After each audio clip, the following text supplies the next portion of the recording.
Hello my quilting friends, my name is Leah Day and welcome to this long arm quilting tutorial. So a few weeks ago I showed you how I loaded this quilt into the long arm and got it set up basically to this point. And then I have quilted this much of the quilt and now it's time to advance it. So I'd like to show you in this video how I advance the quilt, and this will explain why I leave my quilt loose like this. You can see I don't attach the quilt top to this bottom leader down here. I don't like to do that. It just seems to save a lot of time when it comes to advancing the quilt through the frame. So the very first step is to remove your quilt clips. These are so nice. They just nicely grip that front of the frame and give you that little bit of a tension, but they come off really easily. So now I'm going to take the quilt and lift it out from between those two rails, that top rail and the second rail. That looks good. And now I want to make sure to release the ratchet that's right here on this corner. Open that up so that way, as you can see, I can start unrolling this backing fabric. So this is the backing fabric on this rail. I have the leader, but I don't have the quilt or anything attached to the second rail here. And then I've got the backing attached to the top rail here as well. Okay, so now I'm going to just lightly fluff this up just a bit so that way I can advance the quilt through the machine. I'm going to loosen up that rail and then go for the top rail, start rolling that up. And as I'm rolling it, I'm going to smooth it out. So just running my hands along that leader cloth. Then as I roll up the pens, just want to make sure that they're all tucked in there and they're not going to catch my hands. I talked about that a lot in the last video. I'm kind of obsessive about not getting stuck because it really hurts. All right, there we go. You can see that's rolling up nicely. And this is the part where you really want to roll your machine around and make sure that you know how much space that you have and how much you can get, where you should put the quilt, how much you should roll up to continue your design on the machine.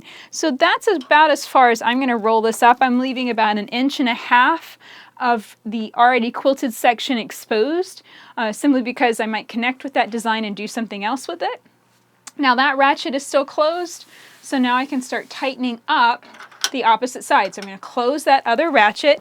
I'm going to take the whole quilt top and just kind of flip it back over the back of the frame, and I'm going to do the same thing with the batting. Just pick it up and fluff it out that way and get your machine out of the way. Just kind of slide it over. This is a pretty big quilt on this 8-foot frame, which is why the machine's kind of a little bit still on top of it, but that's okay. I'm pushing that limit just to see how big of a quilt I can do on this frame. Okay, so there we go. Now I'm just smoothing that out and putting a little bit more tension back on that backing fabric. And I just like to have it exposed so that way I can see it. So I'm sure that it's nice and flat, there's nothing weird going on, and there's also no stray threads or something like that. If this was a white backing fabric, I'd really want to make sure that it was completely clean, and the batting the same way.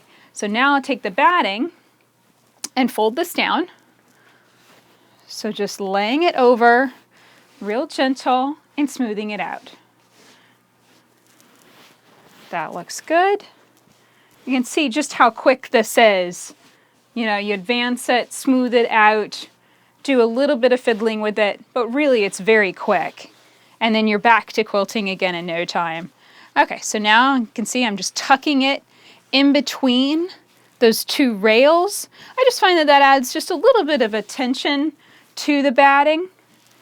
It just makes everything kind of lay down flat. Now I'm going to do the same thing with the quilt top. You can take it all the way out, just kind of give it a little fluff, just like that, smooth it out. And then I always go back in and smooth it down with my hands too. So that is pretty much it. Now I'm going to take that and also push it back gently between those rails. And you can kind of, check yourself just to make sure that everything's going well and that everything's still lining up. I have a seam line here that seems to be running right down the front of the frame. Now, if this was wonky and let's maybe say that seam line was kind of right up on top down here, then I'd know something was off and, need to smooth things out and do a little bit more smoothing and spreading, and maybe that would be even a sign that the quilt wasn't put on square. But you can see that line runs down pretty much straight and true all the way down the frame. Okay, so there we go. That looks great. Now I'm going to grab my quick clips, and again, this is something you just press and then just give it just an ever so slight rotate. Looks like I can probably go one more click on my ratchet. I've got just a little bit of, just a little bit of wobble in there, but not too much, not too tight. You don't want it to be super, super tight. If you get the quilt too tight on the frame, it can just get really bouncy, and I found that can sometimes cause you to break thread. Okay, so now at this stage, I can wheel the machine back in place. Now there's one more thing that I like to check in on as I'm rolling the quilt up onto the frame.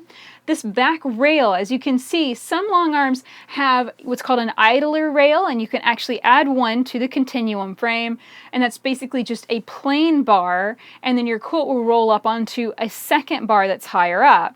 Well, on this frame, I don't have the idler rail. Everything rolls up right here, but as this gets thicker and thicker, it can start to push against the bed of the machine. So if you roll up and you advance the quilt and all of a sudden your machine won't move, that's a sign you need to increase the height, just lift up this rail.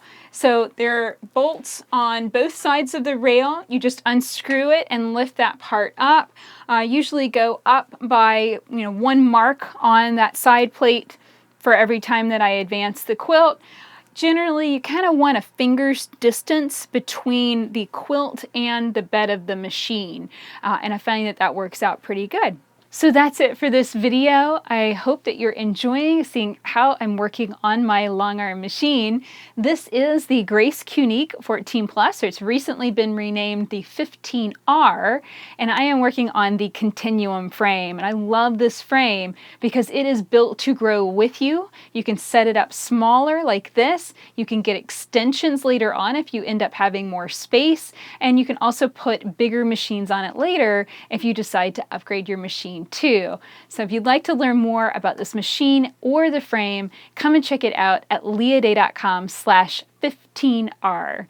Now the quilt that I am working on, I'm actually sharing lots of different videos, long arm quilting and playing with different designs, so you can make the quilt and quilt along with me. And you can find the free quilt pattern for this at leahday.com/stripe. Until next time, let's go quilt.